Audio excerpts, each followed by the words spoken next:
Today's video is supported by Rockform. I'll tell you more about them at the end of the video. What is going on, everybody? Welcome back to another episode of Yammie Noob. Today we are talking about adventure bikes. Now, before you click off of the video, I know you're obsessed with sport bikes. This is going to be an interesting one, I promise. I'm a big fan of adventure bikes. I think they're a lot of fun. They're sort of like the SUVs of the modern era, and I put up a thing on my Instagram a few weeks ago when I came back from New Mexico. I did this big trip with my desert sled, my Ducati Scrambler, and I said it was an awesome adventure bike.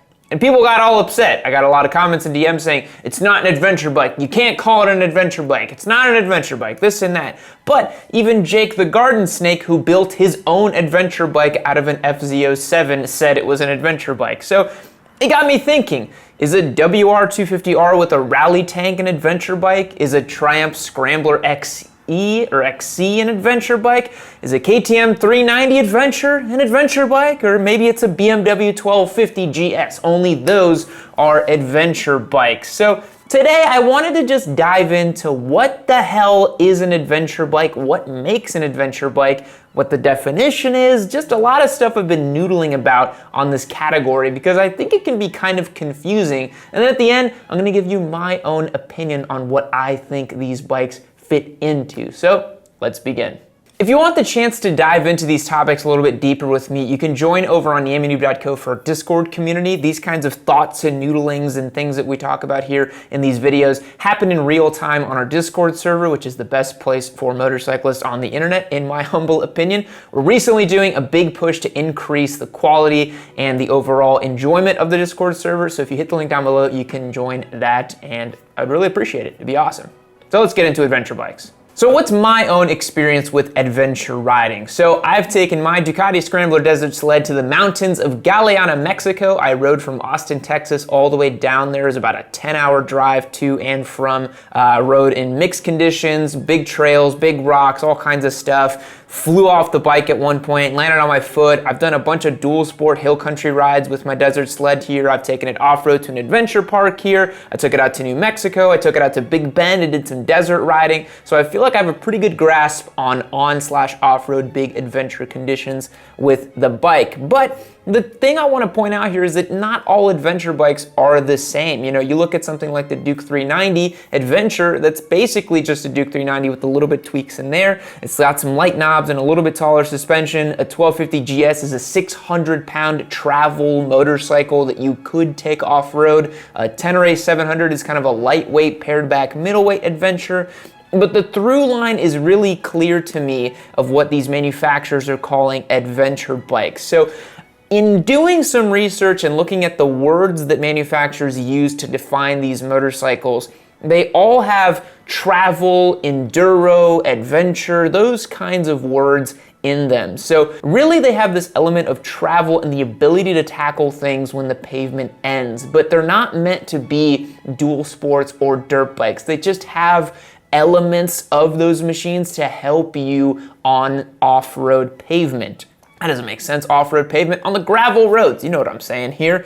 But the degree to which they can travel off-road and the degree to which they can do certain things varies massively by manufacturers. So some common characteristics of adventure, travel, enduro bikes, whatever you want to call it, is they have an oversized front wheel. So you're going to be looking at something with a 19 or 21 inch front end. A 19 or 17 setup is pretty good. A 21, 17 setup is even better because you get a bigger wheel that can roll over stuff.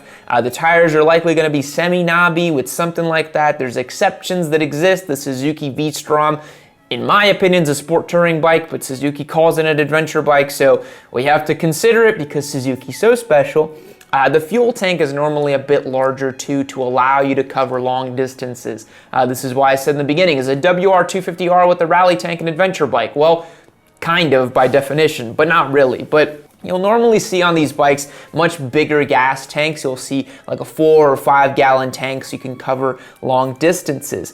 They usually have longer travel suspension at the front to cope with bumps and whoops and that kind of stuff. If you're trundling down a very rocky descent or trying to climb something. You want long travel suspension in case you come across a bigger rock than you expected or something like that. The weight of these motorcycles is all over the place. That's the big thing that confuses me about the adventure category. When you look at sport bikes, you know, they tend to be in a ballpark of like 20% variance of weight. But adventure bikes literally are between 300 and 600 pounds. So it's ridiculous. Most of them have luggage options and the ability to have technology on them and to travel.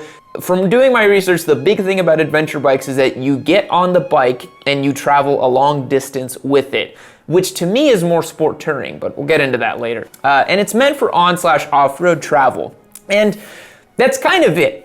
And with that in mind, it's no wonder to me that a lot of adventure bikes are relegated to commuter motorcycle territories because they resemble SUVs. They're, you know, laden with technology, they're comfortable to ride, they're relatively affordable, and they can tackle some off-road if you're really willing to do it. So yeah, I think this in mind makes a lot of sense. But with that, I'd like to explore why people treat adventure bikes with this no true Scotsman fallacy approach. So if you don't know, the no true Scotsman fallacy is an appeal to purity. So it's an informal fallacy in which one attempts to protect a universal generalization from counterexamples by changing the definition in an ad hoc fashion to exclude the counterexample. So you could say something like, oh, my desert sled's an adventure bike. And then they'll say, no, it's not, it has 19-inch wheels. And I'll say, well, this motorcycle has 19-inch wheels and you call it an adventure bike? And it's like, well, that one doesn't count. So it's really this idea that adventure bikes are classified in this purity kind of way, and only you can define what the adventure bike is because you're an adventure rider and you have determined what it is. It's weird. I don't see this happen very often in the sport bike category. I don't think anyone would ever turn to me and be like, your 675R race bike is not a sport bike because it doesn't have 4 cylinders. Like, that's just silly. But I find that with adventure bikes that there is this sort of like, you know, people want to believe that their adventure bike is the true adventure thing.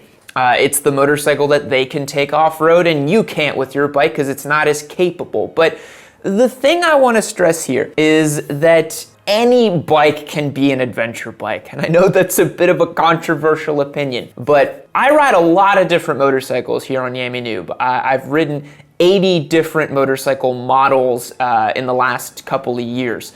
I ride a lot of different bikes, I've got a lot of different seat time. And one thing that I've started to notice is most motorcycles can tackle gravel and slightly rocky stuff and go uphill and downhill on off-road conditions because it's not the bike that is capable, it is the rider that is capable. A very capable off-road rider can take a DR200 and whoop ass all over these KTM riders. And I actually think back to a video I saw the other day where a guy on YouTube literally took a DR200 and raced it against a bunch of KTMs and he barely modified it. And people would say, oh, that's a farm bike, that's not capable. But when it comes to motorcycling, it's the rider that is capable, not the bike. The bike can help you and can flatter you and can make you feel like you're more capable, but at the end of the day, it is your skill set and your ability that allows you to take your motorcycle to cool adventure places. So honestly, you can modify a lot of bikes to be more adventure capable. I mean, I'll look at Jake's FZ07 that he built. You know, Jake the Garden Snake's homemade adventure bikes. You can modify them to have extra range. You can put a lot of dual sport tires on most wheels. A lot of them are tubeless nowadays too, and you can tackle a lot more terrain than you think. You don't need competition off-road suspension to go down a dirt road or a forest trail or something like that. Street Scrambler, the Triumph that we have here, that's another example. I literally took that thing on a fun little scramble ride over here and it did just fine. Old Scramblers are a great example. People literally yeeted like these 500-pound steel motorcycles up hills and just jumped them off of stuff. If you took that out nowadays, people would say, that has no business being out here. That's not an adventure bike. Only I know what an adventure bike is. But you can take literally any motorcycle you want on a big adventure. And in my opinion, riding off-road and using your bike in new ways is an awesome way to very quickly develop your skills.